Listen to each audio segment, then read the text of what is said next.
के साथ मैं हूं सबीना तामंग देशमुख। कच्चा चिट्ठा के इस स्पेशल एडिशन की शुरुआत आज की सबसे बड़ी इंटरनेशनल खबर के साथ। खबर यह है कि इजरायल और ईरान में ठन गई, वजह बना परमाणु हथियार और इजरायल के प्रधानमंत्री बेंजामिन नेतन्याहू का एक धमकी भरा बयान, वो भी संयुक्त राष्ट्र महासभा के सबसे बड़े मंच से। नेतन्याहू ने वार्निंग दी, ये धमकी दी कि जब तक वो प्रधानमंत्री हैं, ईरान को परमाणु बम से दूर रखने के लिए इजरायल अपनी पूरी ताकत झोंक देगा। बस फिर क्या था, ईरान ने भी करारा जवाब दे डाला।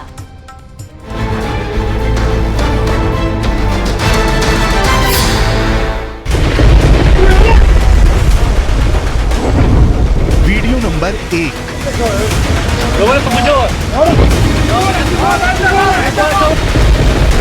Video number 2।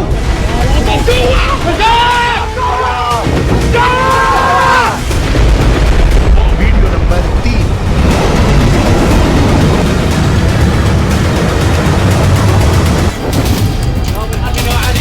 ये 3 वीडियो तो बस वानगी है। ईरान इजराइल में खौफ भरने के लिए ऐसे कई वीडियो रिलीज कर चुका है।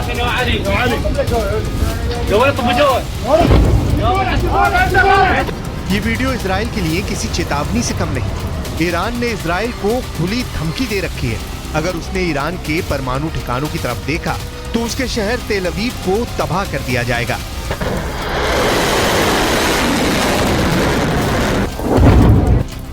ईरान के मीडिया की तरफ से जारी किए गए ये वीडियो एक बार फिर ट्रेंड कर रहा है।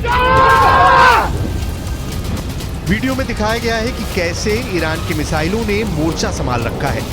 ईरान की मीडिया के मुताबिक इन मिसाइलों के निशाने पर इजराइल का तेल अवीव शहर था। कहा गया कि अगर ईरान के परमाणु ठिकानों पर हमला हुआ तो इजराइल का शहर तेल अवीव मलबे में बदल जाएगा।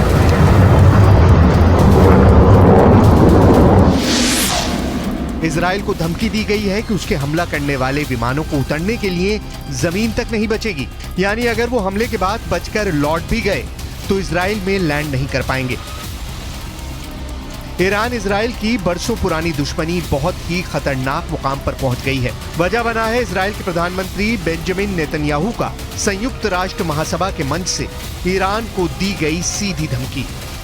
Iran's nuclear ambitions, this policy must change. Sanctions must be snapped back. And above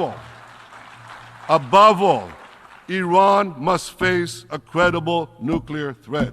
As long as I'm Prime Minister of Israel, I will do everything in my power to prevent Iran from getting nuclear weapons.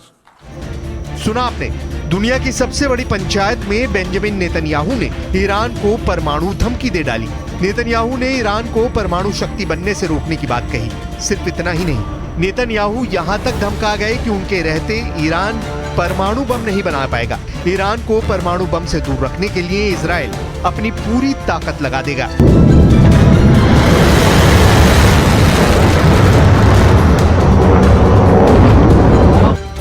Israel की सैन्य शक्ति दुनिया से छिपी नहीं। Israel हर ओर दुश्मनों से घिरा हुआ है, फिर भी किसी की हिम्मत नहीं है कि उससे सीधा पंगा ले सके। इसके पीछे इजराइल की ताकतवर सेना है, इजराइल के घातक हथियार हैं, इजराइल के परमाणु हथियार हैं। लेकिन इजराइल अरसे से अपने परमाणु हथियारों पर खुलकर बोलने से बचता आया है। लेकिन खुफिया रिपोर्ट बताती है कि इजराइल 1950 से गुप्त रूप से परमाणु हथियार बनाने में लगा था, दुनिया से छिपकर परमाणु बम बनाने में लगा था। 29 साल बाद उसे तब कामयाबी मिली जब 22 सितंबर 1979 को रहस्यमयी परमाणु परीक्षण किया। दावा तो ये भी किया जाता है कि इजराइल में परमाणु मिसाइलों के लिए ऐसे साइलो बने हुए हैं जहां परमाणु मिसाइलों को लगाया गया है। इन साइलो की गहराई करीब 170 फीट है। साइलो का भूमिगत परिसर 3 हिस्सों में बटा है। पहले हिस्से में मुख्य साइलो है, जो मिसाइल का लॉन्च पैड है। यहीं परमाणु बम से लैस मिसाइलें भी रखी जाएंगी। दूसरा हिस्सा मास्टर कंट्रोल रूम होता है, जहां मिसाइल लॉन्च का बटन होगा। तीसरे हिस्से में मिसाइल सेंटर में काम करने वालों के क्वार्टर बने हैं। इसमें पानी, बिजली और सीवेज सिस्टम है। पूरे भूमिगत परिसर को परमाणु हमले का सामना करने के लिए भी डिजाइन किया गया है। दावे के मुताबिक आज की तारीख में इजराइल के शांत रेगिस्तान में नेगेव परमाणु रिसर्च सेंटर है, जहां ताकतवर हथियार बनाने का काम किया जाता है। Stockholm International Peace Research Institute के मुताबिक इजराइल के पास करीब 90 परमाणु हथियारों का जखीरा है, लेकिन इजराइल ने कभी भी खुद को परमाणु हथियारों से संपन्न देश नहीं बताया है। यही वजह है कि संयुक्त राष्ट्र में प्रधानमंत्री नेतन्याहू के परमाणु धमकी वाले बयान को उनके ही कार्यालय ने तुरंत वापस ले लिया। नेतन्याहू के दफ्तर से एक बयान जारी कर सफाई दी गई है, जिसमें कहा गया है कि तैयार भाषण में परमाणु खतरे की बजाय सैन्य खतरा लिखा हुआ था और प्रधानमंत्री भाषण के मूल पाठ पर कायम है। वहीं दावा किया जा रहा है कि ईरान परमाणु बम बनाने के काफी करीब पहुंच गया है। ईरान ने परमाणु कार्यक्रम को लेकर यूएन की संस्था IAEA यानी इंटरनेशनल एटॉमिक एनर्जी एजेंसी की एक रिपोर्ट में कहा गया है कि ईरान ने यूरेनियम की एक बड़ी खेप को इकट्ठा कर लिया है। दावे के मुताबिक ईरान ने यूरेनियम का जो जखीरा जमा किया है उसे इतना संवर्धित कर लिया है, जिसके आधार पर कहा जा सकता है कि ईरान परमाणु बम बनाने के करीब पहुंच गया है।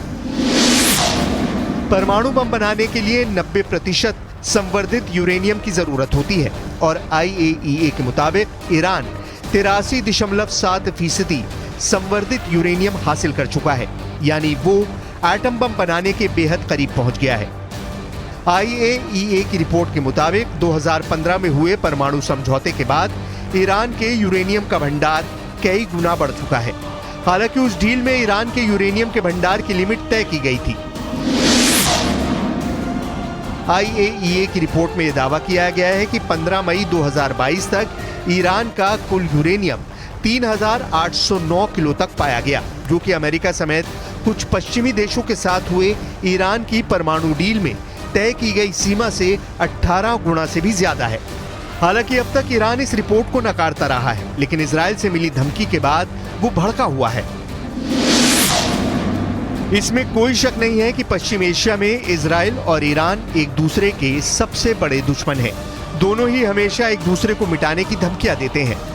हाल ही में ईरान एक खास परेड कर दुश्मनों को अपनी ताकत दिखा चुका है। ईरान ने हाल ही में अपनी एक नई मिसाइल का टेस्ट करके बता दिया कि वो इजराइल को मिट्टी में मिला सकता है।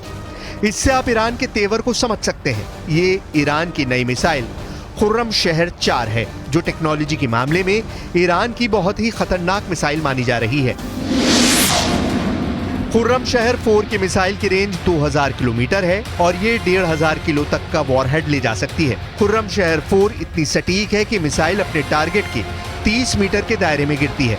13 मीटर लंबी इस मिसाइल को लॉन्चिंग के दौरान ही खत्म किया जा सकता है, क्योंकि जब ये अपने टारगेट की तरफ बढ़ती है, यानी टर्मिनल स्टेज में, इस मिसाइल की रफ्तार करीब 20,000 किलोमीटर प्रति घंटा होती है। इजराइल के किसी भी मिसाइल डिफेंस के लिए इसे रोकना आसान नहीं होगा। ईरान के राष्ट्रपति इब्राहिम रईसी ने इस मिसाइल के साथ अपना बहुत खास वीडियो भी शूट कराया है। मिसाइल के बाद अब ईरान के इस खास ड्रोन को देख लीजिए, जो इजराइल के लिए किसी मुसीबत से कम नहीं है। हाल ही में इस ड्रोन को लॉन्च करके ईरान ने अमेरिका और इजराइल को बहुत बड़ी वार्निंग दी है। सवाल है, आखिर इस नए ड्रोन को लेकर ईरान का आत्मविश्वास इतना क्यों बढ़ गया है?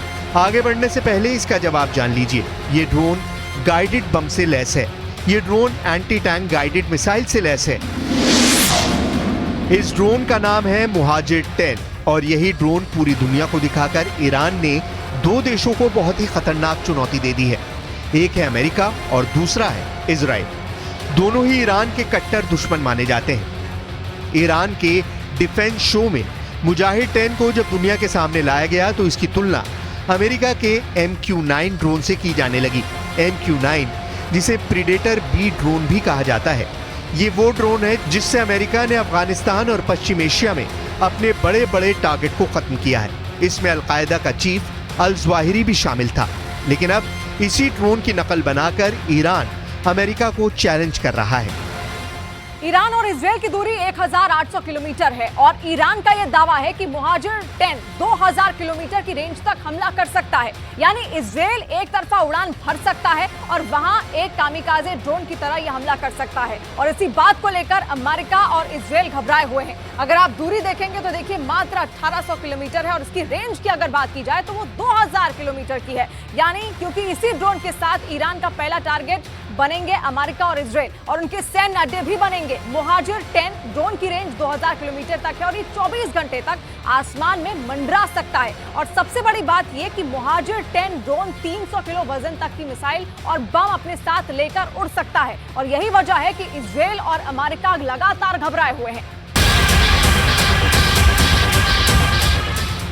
ईरान के ड्रोन की रेंज बढ़ती जा रही है और अब इनकी जद में पश्चिम एशिया के वो इलाके भी आ रहे हैं जहां अमेरिका के अड्डे हैं और वो इस ड्रोन को लेकर काफी बौखलाए हुए हैं। ईरान की ऐसी ही ड्रोन पावर को काउंटर करने के लिए इजराइल अब लगातार अपने आयरन डोम जैसे मशहूर एयर डिफेंस सिस्टम को अपग्रेड करने पर मजबूर हो गया है। लेकिन संयुक्त राष्ट्र महासभा के मंच से ईरान को धमकी देकर नेतन्याहू ने खाड़ी के एक हिस्से को खौला दिया है।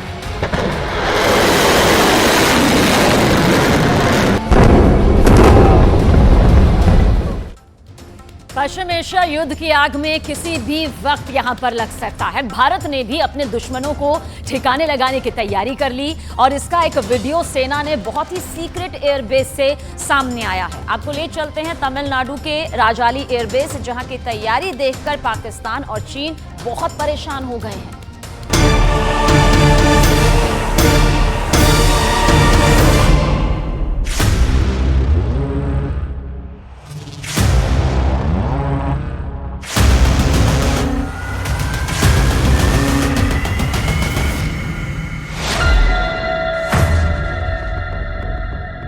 ये खामोश शिकारी है।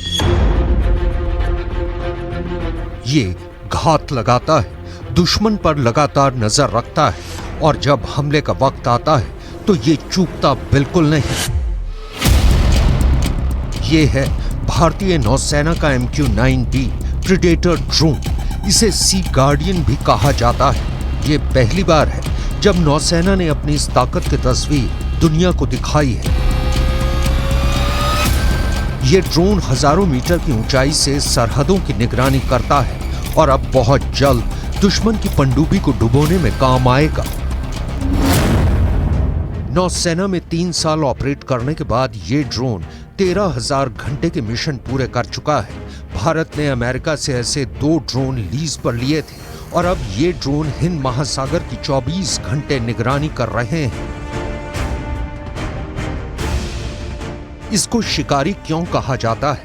इसे घात लगाकर हमला करने वाला शेर क्यों कहा जा रहा है? इसे भारतीय सेना की सबसे नई और सबसे आधुनिक ताकत क्यों कहा जा रहा है? इसके लिए देखिए राजाली एयरबेस से ये रिपोर्ट, जहां ये प्रीडेटर ड्रोन तैनात है।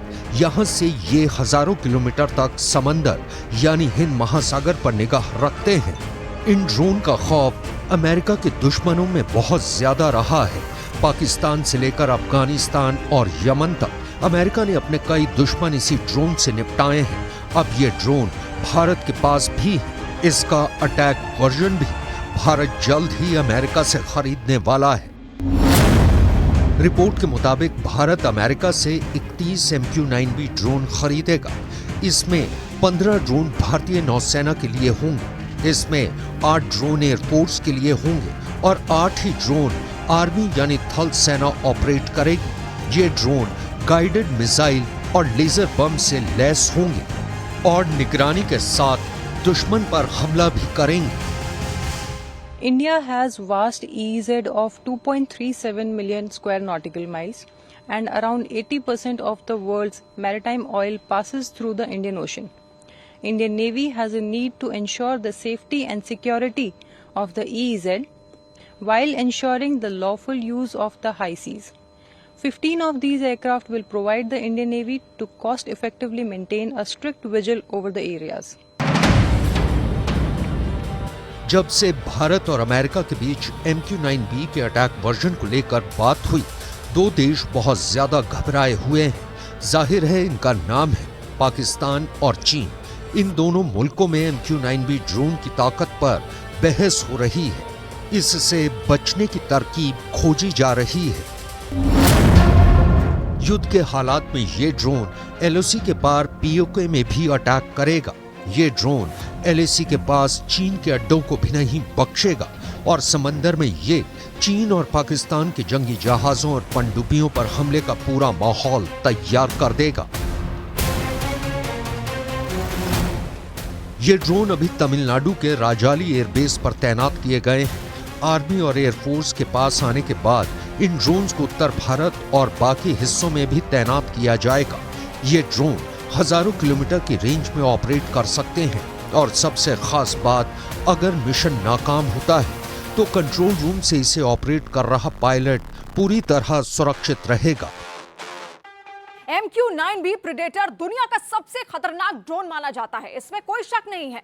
ये ड्रोन 8000 किलोमीटर की रेंज में 30 घंटे तक मंडरा सकता है, यानी कि देखिए इसकी रेंज 8000 किलोमीटर है और 50,000 फीट तक की उड़ान भी भर सकता है। और ये 50,000 फीट तक अगर उड़ान भरेगा तो आप समझ सकते हैं कि किस तरीके से सब कुछ तहस नहस कर सकता है, एक बड़ी तबाही मचा सकता है। यानी 15,000 मीटर तक ये पहुंच सकता है और ये 2000 किलो तक के बम और मिसाइल भी ले जा सकता है। इसमें एंटी टैंक मिसाइल है और लेजर गाइडेड बम भी इसमें शामिल है। ये ड्रोन 450 किलोमीटर प्रति घंटे की रफ्तार से उड़ान भर सकता है और कम वजन इसका होगा तो रफ्तार और ज्यादा तेज होगी। यानी देखिए कितना खतरनाक ये हो सकता है और यही बातें इसको और ज्यादा बेहद खास बनाती हैं। इसमें हाई डेफिनेशन कैमरा भी लगा हुआ है जो जमीन हो या फिर समंदर की सतह, उसकी निगरानी आराम से कर सकता है और वीडियो कमांड सेंटर तक ये भेज सकता है ताकि दुश्मन को पहचाना जा सके। और अब नौसेना के पास जो ड्रोन है उसे एंटी सबमरीन वॉरफेयर में इस्तेमाल किया जाएगा और ये इसका निगरानी करने वाला वर्जन सी गार्डियन ड्रोन है और इसमें ऐसा सिस्टम लगाया जाएगा जो पनडुब्बियों को ट्रैक कर सके।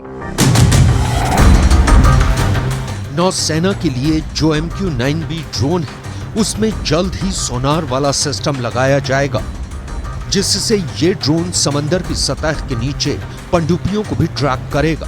जब दुश्मन की पनडुब्बी हिंद महासागर में भारत के इलाके के आसपास भी मंडराने की कोशिश करेगी तो ये ड्रोन उसका पता बहुत आराम से लगा लेगा। इसके लिए इस ड्रोन में सोनोबॉय वाला सिस्टम लगा होगा जो समंदर में सोनोबॉय लॉन्च करेगा। ये सोनोबॉय पनडुब्बियों के सोनार सिग्नेचर यानी उसकी आवाज को ट्रैक करके कमांड सेंटर तक जानकारी पहुंचाएंगे और फिर नजदीकी जंगी जहाजों या फिर P-8I जैसे टोही विमानों से टॉर्पीडो लॉन्च किया जाएगा। ऐसे ही दुश्मन का काम तमाम हो जाएगा। As previously mentioned, the aircraft with its max altitude of 40,000 feet and endurance of 30 plus hours, it has the capability to provide real-time video and can be deployed as an airborne outpost guarding the Indian border.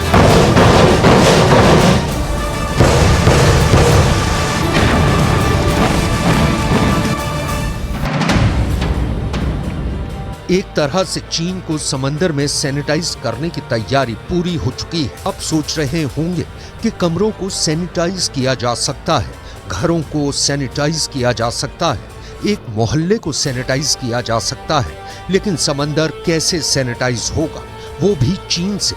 इसे समझने के लिए इस map पर जरा गौर कीजिएगा। ये दक्षिण चीन सागर है और इसके दक्षिण से एक रास्ता पहुंचता है बंगाल की खाड़ी यानी हिंद महासागर। अगर चीन की नौसेना भारत पर अटैक करना चाहेगी तो वो इसी रास्ते का इस्तेमाल करेगी जिसे मलक्का स्ट्रेट कहा जाता है। ये करीब 1000 किलोमीटर लंबा लेकिन महज 200 मीटर तक गहरा समुद्री गलियारा है। ट्रेड रूट की वजह से ये चीन की लाइफलाइन भी कहा जाता है, लेकिन इसके एग्जिट पॉइंट यानी जहां से गलियारा हिंद महासागर में खुलता है वहां भारतीय नौसेना का बहुत बड़ा पहरा हमेशा लगा रहता है। भारत को चीन को यहीं पर रोकना होगा और अगर ऐसा हुआ तो चीन का गेम खत्म हो जाएगा। ये काम कैसे होगा इसे हम आपको तफसील से बताएंगे जिससे आप बहुत आसानी से समझ जाएंगे कि चीन की नौसेना अगर भारत की तरफ इस गलियारे में घुस भी गई तो जिंदा वापस नहीं लौटेगी। फिर चाहे क्यों न चीन 350 जंगी जहाजों की नेवी बन चुका हो और अब 3 कैरियर वाली नेवी बनने के लिए पूरी तरह तैयार है, लेकिन वो अब भी अपने कैरियर बैटल ग्रुप हिंद महासागर में लाने की गलती नहीं करेगा। इसकी बड़ी वजह भारत की निगरानी क्षमता है, जो MQ-9B ड्रोन से कई गुना बढ़ गई है। सवाल है कि क्या चीन अपने कैरियर बैटल ग्रुप लेकर भारत के इलाके में दाखिल होने की हिम्मत करेगा? इसे समझने के लिए आपको भारत की कैरियर वॉरफेयर की तैयारी और उसके कुछ चुनिंदा हथियारों पर नजर डालनी होगी। ये हथियार समंदर की सतह पर भी होंगे, ये हथियार आसमान में भी होंगे और ये हथियार समंदर की गहराई में भी ऑपरेट करेंगे, लेकिन दिखाई नहीं देंगे। चीन को दूर रखने के लिए डिटरेंट को लागू करने में 3 फैक्टर बड़ा काम करेंगे।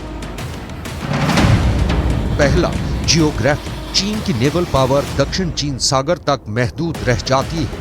हिंद महासागर में पहुंचने के लिए उसके सामने मलक्का स्ट्रेट जैसा टोल प्लाजा खड़ा है। चीन का इसे क्रॉस करना भारत के लिए रेड लाइन होगा। दूसरा, भारत की A2AD वाली स्ट्रैटेजी, जो चीन दक्षिण चीन सागर में अपनाता है, यानी हिंद महासागर भारत का इलाका है और यहाँ भारतीय नौसेना का दायरा काफी बड़ा है। A2AD का मतलब है एंटी एक्सेस एरिया डिनायल। नौसेना में इसे एक इलाके को इस तरह सैनिटाइज करना कहते हैं कि दूसरी नेवी इसमें दाखिल न हो पाए, और ये स्ट्रैटेजी तीसरे फैक्टर की मदद से तैयार की जाती है। तीसरा फैक्टर है भारत के फोर्स मल्टीप्लायर। भारत के पास ब्रह्मोस से लैस सुखोई विमान है, हार्पून मिसाइल से लैस P-8I जैसी सबमरीन हंटर विमान है। कनाडा के लिए खालिस्तान का खेल अब उसके लिए आग साबित हो रहा है। जो कनाडा भारत के एजेंटों पर आतंकी हरदीप सिंह निज्जर की हत्या पर का आरोप लगा रहा है, अब वही कनाडा खालिस्तानियों के गदर से खौफ में आ गया है। दावा यह किया जा रहा है कि भारत ने खालिस्तान के मुद्दे पर कनाडा को झुकने के लिए मजबूर कर दिया।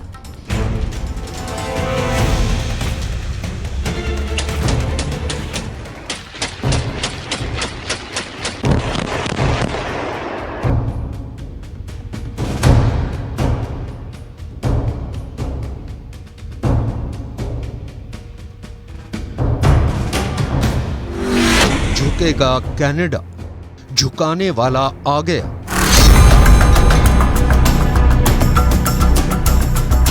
ये आज का कनाडा है, जो पाकिस्तान की खुफिया एजेंसी ISI के इशारे पर खालिस्तानी आग से खेल रहा है।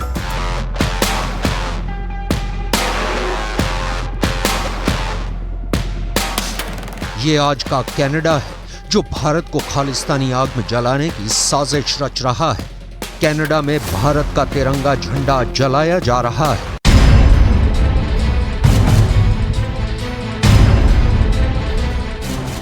ये आज का कनाडा है, जहां भारत के दूतावासों को घेरा जा रहा है। हिंदुओं को कनाडा छोड़ने की धमकियां दी जा रही हैं।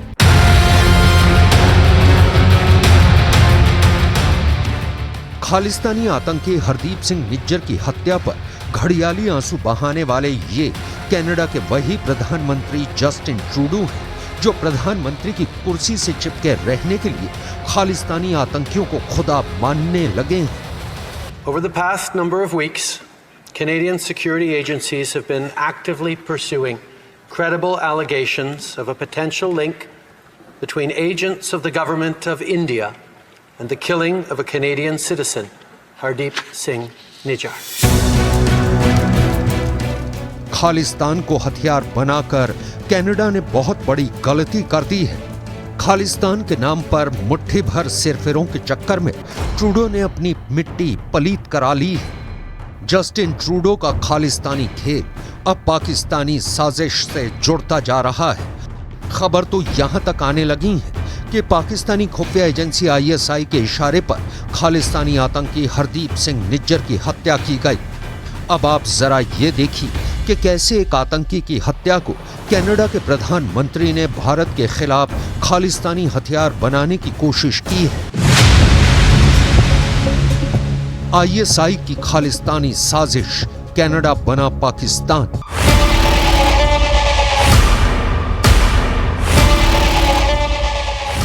अठारह सितंबर को कनाडा के PM जस्टिन ट्रूडो ने खालिस्तानी नेता हरदीप सिंह निज्जर की हत्या के आरोप भारतीय एजेंट्स पर लगाए। 20 सितंबर को खालिस्तानी नेता गुरपतवंत सिंह पन्नू ने हिंदुओं को कनाडा छोड़ने की धमकी दी। 25 सितंबर को खालिस्तानी समर्थकों ने वैंकूवर में भारतीय दूतावास के सामने तिरंगे को फाड़ दिया। लेकिन जिस तरह से भारत सरकार ने कनाडा के प्रधानमंत्री के खालिस्तानी बयान पर पलटवार किया है, उससे खालिस्तानी आतंकियों के साथ साथ कनाडा भी बौखला गया है। यूएन जनरल असेंबली में भारत के विदेश मंत्री एस जयशंकर के संबोधन के बाद कनाडा की तरफ से भी बयान आया है। एस जयशंकर ने 26 सितंबर को संयुक्त राष्ट्र महासभा के 78वें सत्र को संबोधित किया था। इस दौरान उन्होंने आतंकवाद के मुद्दे पर नाम लिए बिना ही कनाडा और वहां के प्रधानमंत्री जस्टिन ट्रूडो को संदेश दे दिया था, जिसके बाद इसी मंच से यूएन में कनाडा के स्थायी प्रतिनिधि बॉब रे की प्रतिक्रिया सामने आई है। बॉब रे के मुताबिक विदेशी हस्तक्षेप के कारण उनके देश का लोकतंत्र खतरे में है। बॉब रे ने यह भी कहा, हम राजनीतिक लाभ के लिए द्विपक्षीय संबंधों के नियमों को तोड़ मरोड़ नहीं सकते हैं। कनाडा में विदेशी हस्तक्षेप के विभिन्न माध्यमों से लोकतंत्र किस हद तक खतरे में है। बॉब रे ने यह भी कहा, कनाडा राजनीतिक लाभ के लिए झुकेगा नहीं।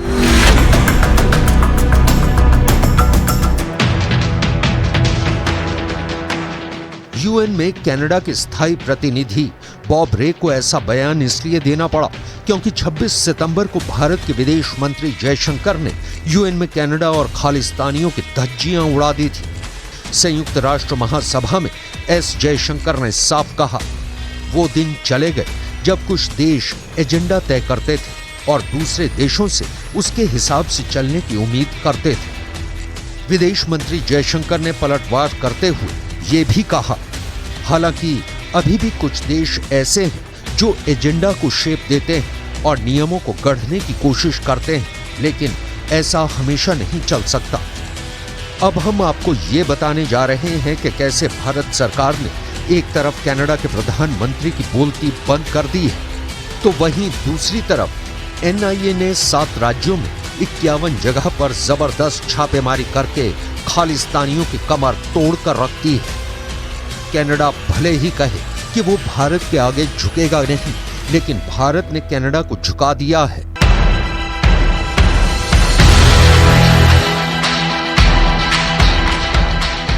खालिस्तानी आतंकी हरदीप सिंह निज्जर की हत्या पर बोलते हुए विदेश मंत्री डॉक्टर एस जयशंकर ने साफ कहा है कि कनाडा ने कुछ भी स्पेसिफिक जानकारी शेयर नहीं की है।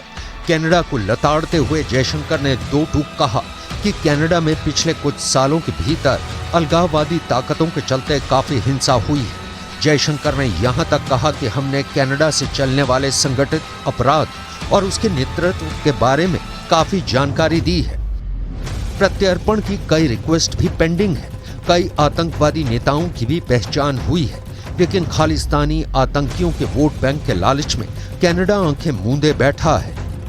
Actually has seen a lot of organized crime, relating to, the secessionist forces, organized crime, violence, extremism. They're all very, very deeply mixed up. जब से भारत ने कनाडा के नागरिकों के लिए वीजा सेवा को निलंबित किया है, कनाडा में कोहराम मच गया है। खालिस्तानी आतंकियों और उनके रिश्तेदारों को अब हिंदुस्तान की बहुत याद आने लगी है। हालात ये हो गए हैं कि जो खालिस्तानी आतंकी कनाडा में खुलेआम बेखौफ दहाड़े मारते हुए भारत के खिलाफ जहर उगल रहे थे, वो भारत के एक्शन के बाद से भारत के दूतावासों के बाहर बहुत कम संख्या में विरोध प्रदर्शन कर रहे हैं।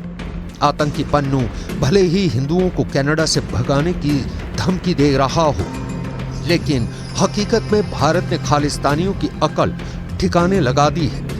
इधर भारत के अंदर 7 राज्यों में एनआईए ने 50 जगहों पर जबरदस्त छापेमारी खालिस्तानियों की संपत्तियों पर की है, जिससे कनाडा में कोहराम मचा हुआ है।